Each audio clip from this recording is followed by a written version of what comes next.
وہ جب کسی آدمی کی شادی ہو جاتی ہے نا تو وہ بڑا پارسا اسے لوگ سمجھنے لگتے ہیں کہ یار اس کی تو شادی ہو گئی، اب یہ خطاؤں اور گناہوں سے پاک ہو گیا. اور عورتیں پریشان ہوتی ہیں کیونکہ وہ عورتوں سے نکاح کر کے لا کے انہوں نے گھر کے اندر بٹھا دیا، وہ باقی باہر آرام سے گلچھرے اڑا رہے ہیں، گھوم رہے ہیں، نو ٹینشن ہو کے، اور ادھر ادھر وہ جانے کیا نہ کیا کر رہے ہوتے ہیں. اور بعض مرتبہ بیویوں کو جب خبر لگتی ہے نا تو پھر ٹینشنیں بڑھتی ہیں.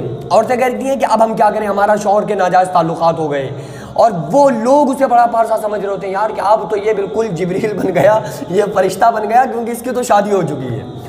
دیکھو ایک بات ہمیشہ یاد رکھو، اگر کوئی ایسا ماحول ہو نا، پہلے تو آدمیوں کو چاہیے کہ ایسی کوئی حرکت نہ کریں. لیکن اگر کسی عورت کو میں کہتا ہوں اگر پتہ چل جائے کہ ہمارا آدمی، ہمارا شوہر یہ سب حرکتیں کرتا ہے، تو بیوی ادھم مچا کے رکھ دے گھر میں.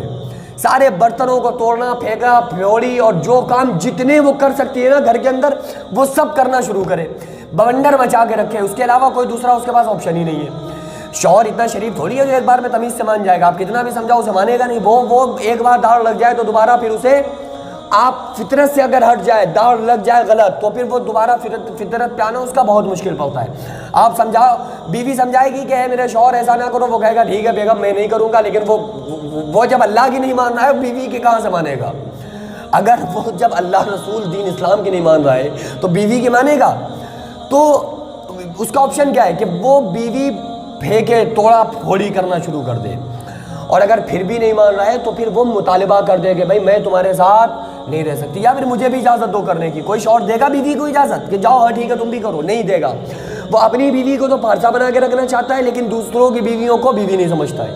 تو اس لیے اگر کہیں ایسا معاملہ ہے کہ کسی بیوی کو پتہ ہے اور پتہ ہو جائے یا شک و شبہ ہو جائے، تو بالکل میں تو کہتا ہوں اس بات کو کہ اپنے شوہروں پر بھروسہ کرنے کی ضرورت نہیں ہے. ان کو پرکھو، ان کو اتنی شرافت سے شوہروں پہ بھروسہ عورتوں کو نہیں کرنا چاہیے. لوگ پتہ ہے مجھے کیا بول رہے ہوتے ہیں، کہتے ہیں آپ سارے آدمیوں کی پول کھول کے رکھ دیتے ہیں.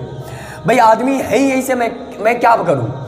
دیکھو عورتیں بھی، میں ایسا نہیں ہے کہ میں عورتوں کی حمایت کرتا ہوں، عورتوں کی ان باتوں میں حمایت کرتا ہوں جہاں وہ صحیح ہوتی ہیں. جہاں غلط ہوتی ہے تو میں عورتوں کے لیے بھی بولتا ہوں. اور آدمی اگر جہاں پر صحیح ہوگا ان کے لیے ان کی حمایت میں بولوں گا، جہاں غلط ہے تو بھائی ظاہر سی بات ہے کہ اس کی غلطی نہیں بیان کروں گا. لیکن عورتیں 95% کم غلطی پر ہیں، لیکن آدمی زیادہ غلطی پر ہوتے ہیں. کیونکہ عورت تو ہمیشہ ہر حال میں کمپرومائز چاہتی ہے.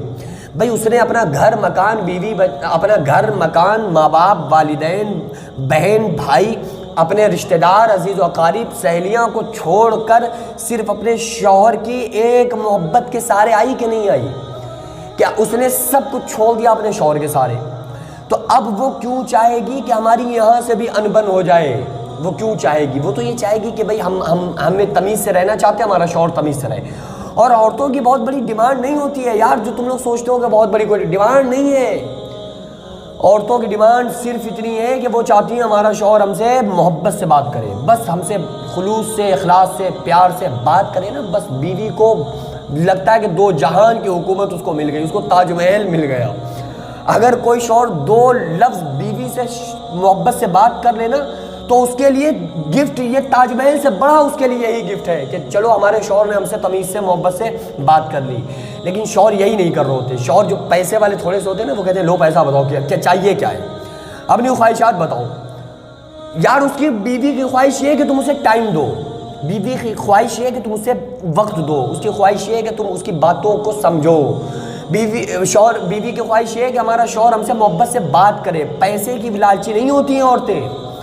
عورت جو ہوتی ہے وہ پیسے کی لالچی نہیں ہوتی ہے. بہت کم ایسی عورتیں ہوتی ہیں. اب وہ بیچاری جو جمع کر کے رکھتی بھی ہیں تو کہاں جاتا ہے؟ وہ آتا شوہر کے، جب شوہر بالکل بیچارہ پریشان ہو گیا نا، اب کہیں اس کو راستہ نظر نہیں آ رہا ہے، سارے لوگوں نے ساری دکانوں پہ ادھار ہو گیا، اب سودا آتے آتے سب ختم، کاروبار چوپٹ، کوئی پیسے دینے کو تیار نہیں. پھر بیوی نکال کے دیتی ہے میرے شوہر آپ کو ٹینشن لینے کی ضرورت نہیں ہے، یہ پکڑو 10,000 روپے ہم نے جمع کر کے رکھے. کتنا بڑا کام بنتا ہے اس کا. تو اس لیے ان کو سمجھ. اور آقا علیہ الصلوۃ والسلام میں کیوں بتا رہا ہوں، مسجد میں بیٹھ کے آپ کو کیوں سمجھا رہا ہوں؟ یہ شریعت سے الگ ٹاپک تھوڑی ہے، یہی تو اصل ٹاپک ہے. یہ اگر ازدواجی زندگی میں بار بار کہتا ہوں یہ صحیح ہو گئی نا تو پھر سمجھو بیڑا پار ہے، آپ کی زندگی جنت ہے. اور اگر اس میں گڑبڑی ہو گئی نا تو پھر تو بس یہاں دنیا سے بڑی پھر اس کے لیے جہنمی کوئی نہیں ہے۔ آقا علیہ الصلوۃ والسلام نے دین بتایا ہے نا، تو ایک بہت پوائنٹ کی میں آپ کو بات بتاتا ہوں، ناراض ہونا شوہر سے یہ حضرت عائشہ کی سنت ہے، اور بیوی کو پیار سے منا لینا یہ ہمارے نبی صلی اللہ علیہ وسلم کی سنت ہے۔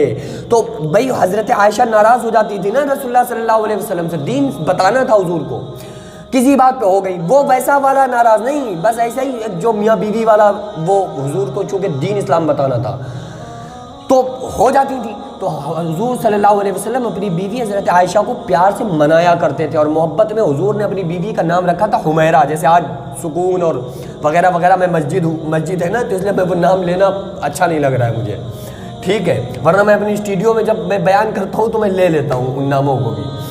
تو جو آج کل شوہروں نے بیویوں کے نام رکھے ہوئے، تو حضور صلی اللہ تعالیٰ علیہ وسلم اپنی بیوی کو محبت سے کیا کہتے تھے؟ حمیرہ، حمیرہ کہہ کے حضور صلی اللہ علیہ وسلم بلایا کرتے تھے۔ تو یار بیویوں کو منانا سیکھو، وہ ناراض ہو جائے تو شوہر پہ فرق ہی نہیں پڑتا، وہ کہتے ہیں ہوگی تم اپنے گھر کی کہیں گی، جاؤ پڑی رہو دیکھیں کب تک نہیں کھانا کھاؤ گی، اور وہ اپنے نکل جاتا ہے گھر سے، اپنی ٹینشن کو باہر بھلا کے آ جاتا ہے، وہ رو رو کے بیچاری گھٹ گھٹ کے سیٹا بن جاتی ہے۔